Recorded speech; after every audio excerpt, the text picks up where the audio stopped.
Halo semuanya, pernah nggak sih ngerasa kikuk banget pas mau ngomongin soal uang sama pasangan? Tenang, kalian nggak sendirian. Hari ini, kita bakal bongkar satu topik yang sering banget jadi gajah di dalam ruangan, yaitu soal keuangan dalam pernikahan. Dan ini bukan cuma soal angka loh, tapi ini soal fondasi masa depan kalian berdua. Yuk, kita mulai. Nah, lihat kutipan di layar ini. Ini benar-benar ngerangkum semuanya. Uang itu bukan cuma alat buat belanja. Dalam pernikahan, uang itu bisa jadi bahasa, bisa jadi alat, dan jujur aja, sering banget jadi sumber masalah. Jadi, waktu kita ngomongin finansial, sebenarnya kita lagi ngomongin soal mimpi, soal rasa aman, dan soal kepercayaan. Itulah pondasi yang mau kita bedah bareng-bareng. Oke, kita masuk ke bagian pertama, dan ini mungkin yang paling krusial, pondasi sebelum nikah. Apa aja sih yang harus kamu perhatiin sebelum janji suci itu diucapin?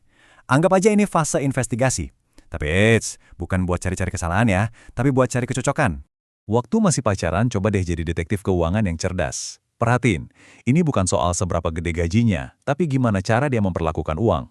Kalau dapat bonus, langsung ludes buat beli barang-barang keren, atau ada yang disimpan. Tabungannya itu numbuh atau cuma numpang lewat doang. Ingat ya, yang paling penting itu bukan berapa banyak uang yang bisa dihasilin, tapi seberapa pintar dia ngaturnya.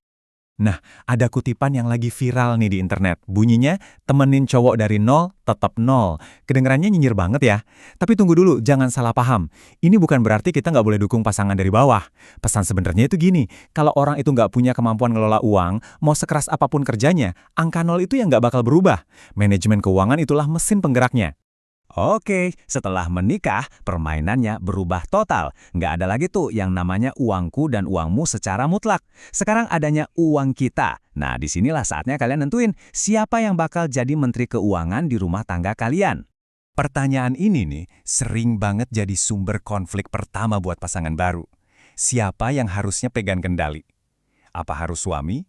Atau yang gajinya lebih gede? Atau mungkin yang paling pelit? Paling hemat maksudnya. Jawabannya nggak sesimpel itu. Dan kalau salah pilih orang, akibatnya bisa fatal loh. Umumnya, ada 3 skenario yang mungkin terjadi. Pertama, kalau salah satu dari kalian emang jelas lebih jago soal duit, ya udah, kasih kepercayaan ke dia buat mimpin. Kedua, kalau kalian berdua sama-sama melek finansial, wah itu keren banget. Kalian bisa bagi tugas. Misalnya, satu fokus ke investasi, yang satu lagi urus anggaran harian. Tapi skenario ketiga ini lampu merah. Kalau dua-duanya masih bocil soal uang, ini resep bencana. Coba deh, jujur sama diri sendiri. Kalian beneran udah siap belum? Jadi intinya, nggak ada sistem yang satu untuk semua. Sistem keuangan terbaik itu adalah yang dirancang khusus, alias customized, buat kalian berdua. Sistem yang mempertimbangkan kekuatan dan kelemahan masing-masing. Lupain apa kata orang lain, fokus ke satu tujuan. Gimana caranya biar keuangan keluarga kalian bisa tumbuh bareng. Dan perlu diingat, sistem ini tuh nggak kaku. Sistem ini harus bisa tumbuh dan berubah bareng kalian. Mungkin di awal-awal nikah, kalian berdua sama-sama berdarah-darah buat ngumpulin DP rumah. Tapi 10 tahun kemudian, saat penghasilan salah satu dari kalian udah jauh lebih stabil, perannya bisa aja geser. Kuncinya itu fleksibilitas dan komunikasi yang nggak pernah putus. Oke, setelah sistemnya ada, sekarang waktunya kita bangun benteng pertahanan keuangan. Ada 3 pilar wajib yang bakal melindungi keluarga kalian dari guncangan finansial yang gak terduga. Dan ini bukan pilihan ya, ini keharusan. Jadi, 3 pilar benteng kalian itu adalah, pertama, dana darurat bersama. Kedua, asuransi, baik itu jiwa maupun kesehatan. Dan pilar ketiga yang sering banget disepelekan, tapi bisa jadi sumber konflik besar, adalah rencana dukungan untuk orang tua dan mertua. Kita bahas satu-satu ya. Kita mulai dari dana darurat. Angkanya beda dari waktu kalian masih single. Standar minimalnya sekarang adalah 8 kali pengeluaran bulanan gabungan kalian. Ya, kamu nggak salah dengar, 8 kali. Kenapa harus segitu gedenya? Karena setelah nikah, tanggung jawab kalian itu meluas ke 2 keluarga.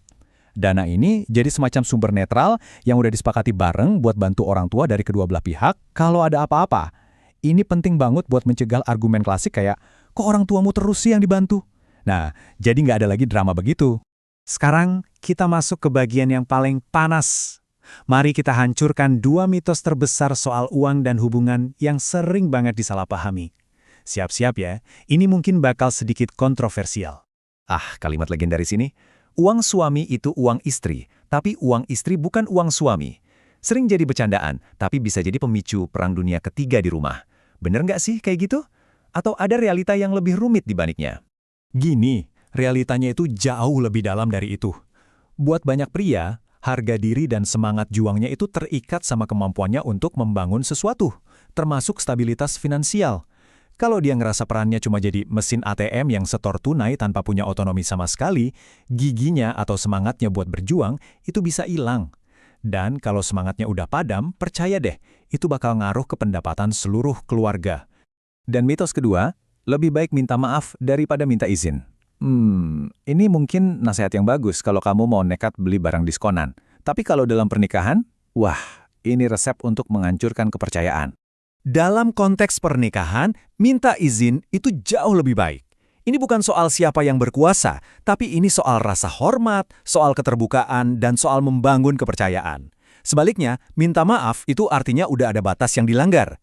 Itu justru ngerusak rasa aman dan bikin pasangan jadi curigaan. Tapi, ini jalan dua arah ya.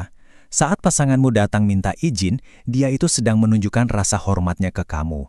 Jadi, balaslah rasa hormat itu dengan bijak. Kalau setiap kali dia minta izin selalu dijawab dengan curiga atau ditolak mentah-mentah, secara nggak sadar kamu lagi mendorong dia buat pakai prinsip mending minta maaf. Dan dari situlah siklus ketidakpercayaan dimulai. Pada akhirnya, mengelola uang bersama itu adalah ujian kedewasaan. Ini adalah perjalanan tanpa henti untuk terus belajar, beradaptasi, dan tumbuh bareng-bareng. Jadi, setelah ini, coba deh ajak pasanganmu duduk bareng dan tanyakan pertanyaan ini. Sudah sedewasa apa kita dalam mengelola keuangan keluarga? Jawaban dari pertanyaan itu akan menentukan masa depan kalian.